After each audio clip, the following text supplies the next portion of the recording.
Hey, Khary, I just wanted to say thank you so much for taking the time to do this today. And it's so fun to learn about business owners and how they develop their business. And I'm happy to learn from you today. So thank you.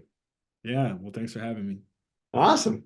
Well, hey, let's get right to it. So, first question, what do you attribute your growth to?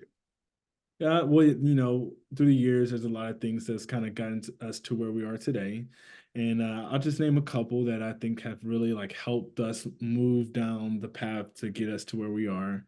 I would say the first thing is just really always trying to add value to who we're working with, Mhm. um, and always trying to think of new ways that we could do that. I can even say like during COVID, a lot of things the way we were operating, and what we could do kind of changed a lot.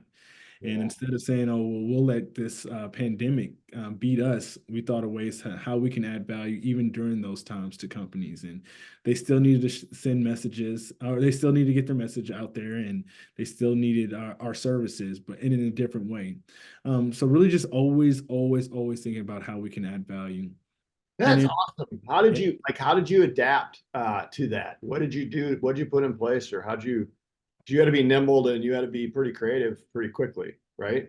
yeah, and I mean, I guess a specific use case during that time is a lot of people couldn't go out and film, like they typically could on site. So we had a lot of existing footage from, people we've worked with in the past, and we're like, okay, using this existing footage, maybe they could send us over a voiceover, and we Mhm. can, put together stuff that with the footage that we already have and still they'll be able to get their message across and still let people know that they're still relevant and they're still around. That's just one case. Another case is like, hey, just using the webcams. No, we can't bring the fancy cameras out there, but we could still have the ability to write a script, have people record their message, edit it together, and put it out there. And just thinking of different ways like that. That's great. I love it. All right. So tell me what makes your business unique and why do customers and clients choose you over other potential competitors? Yeah, so I think some of the unique things that we offer is leading technology and equipment and processes that other people in our industry don't either have access to or don't implement. But really, besides that, is the relationship building.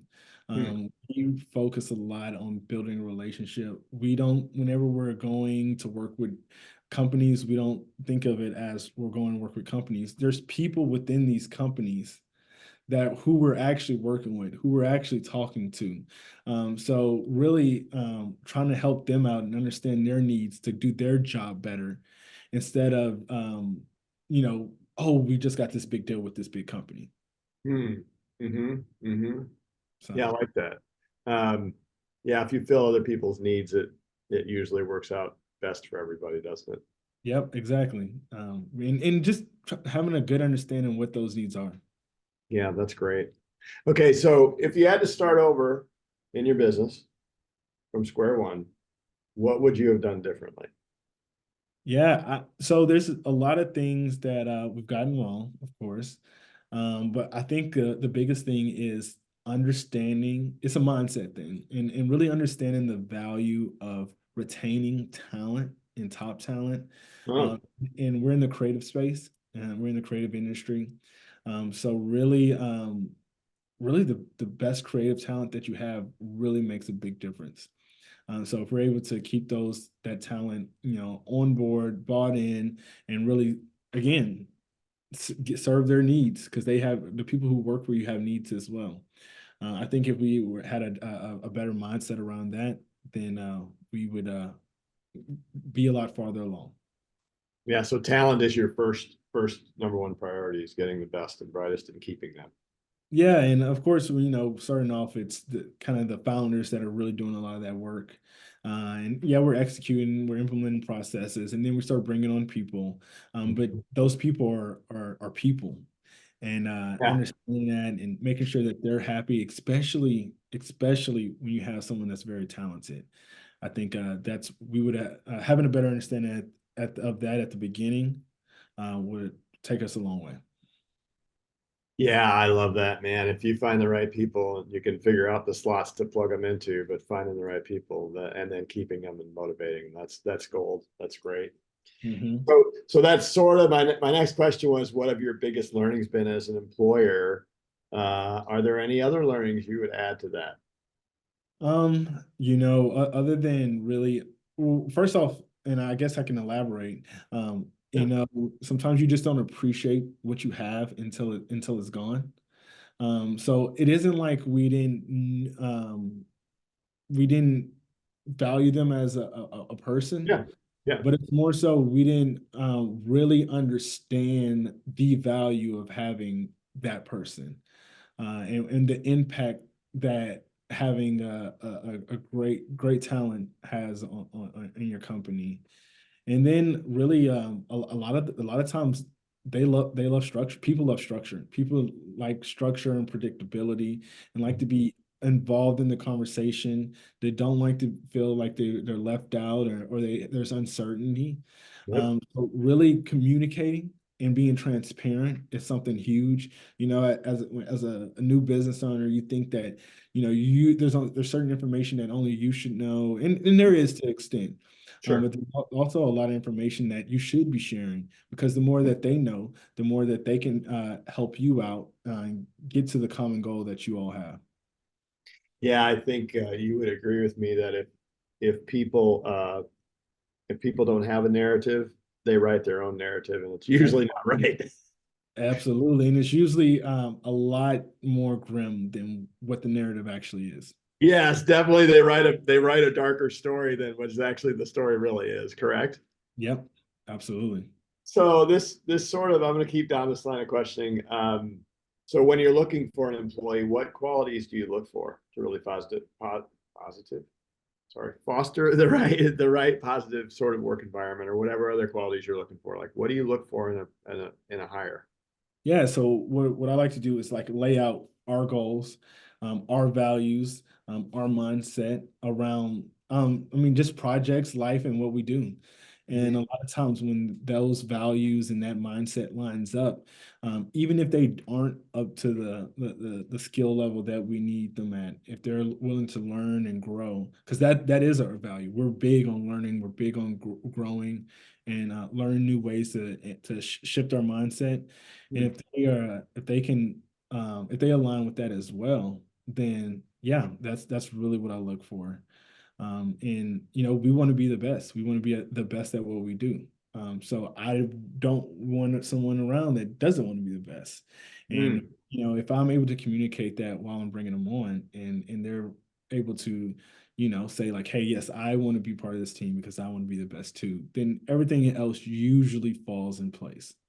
I got you. So it's competitive, and it's a real quest for learning, or you know intellectual growth, or talent growth, or whatever that is, skill growth.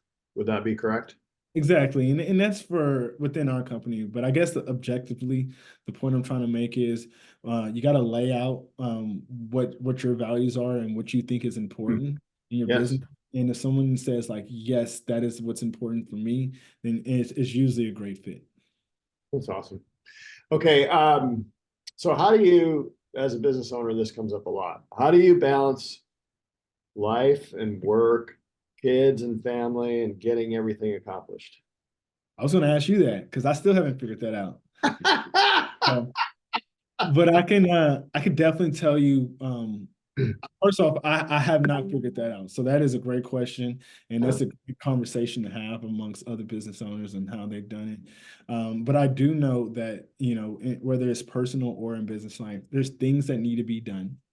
Yes. So you do what needs to be done, no matter what. If you have to stay up later, you have to stay up. I have two kids, and these kids, they have activities, extracurricular activities they need to go to. They have Yeah. homework that needs to be checked. You have to be a parent as well, and there's things that need to be done within that space, and there's no excuses. You can't make excuses for that. But there's also things in running a business that need to be done, and you can't make excuses for that. So really being able to have organize your life and your schedule, Mhm. to know and have forethought and about what's coming up, so you can juggle your personal and the business, running a business. So I wouldn't say I have balance, but you definitely have to be intentional. You have to be organized, and you definitely have to have foresight to make it all work. I think that's brilliant. I like that. Prioritize the important things, right? And I'll Definitely. tell you, this is a common thing with business owners, honestly, and it's understandable. You know, I was literally just on the phone with somebody and like, how do I do all this? I'm like, yeah, Mhm. yeah. Well, you're not alone. Yep. So first of all, let's know that this is Yep. it's hard, and you got to prioritize the right things. So I like you're saying prioritize, intentional, and but then you just got to get it done too, right? Yeah. You find yourself scrolling on Instagram list, or, having, unfulfilling and meaningless conversations that you might have done in the past, Yep, because you are intentional, you have a mission, you have a goal, and you kind of know what will bring that fulfillment to you if you get it done. I love that. All right. So, last question. What are some common misconceptions about running a business and how do you address them? Yeah, so I think a lot of people, especially business owners that are starting off, think they're just going to knock it out the park. And a year from now, I'll be driving the Lamborghini in my, 15,000 square foot mansion, and Mhm. I have all these employees, and I'll exit with the $50 million exit, and living in the shade. And it's not like that. It takes a lot of work. It takes a lot of dedication. It takes a lot of sacrifice. It takes saying no to a lot of things that you see your peers doing. Mm, Uh, and it really ultimately takes a lot of learning and growing to be a better leader. Because you have to always be like, okay, how can I get better? How can I get better? How can I get better? Because there's people depending on you to get better. And yes. I think Yes. you can be the best at doing something, but if you really want to operate a successful business, it's more about being the best leader you can be and making the certain sacrifices to get there. The business is only going to be as good as you are, right? Absolutely. Yeah. Absolutely. Or you'll But find yourself working for someone else. yeah, that's right. That's right. That's exact. That was great. Thank you. I love your last answer. That is awesome. Thank you for that. That's real wisdom there. So, Kari, I appreciate this.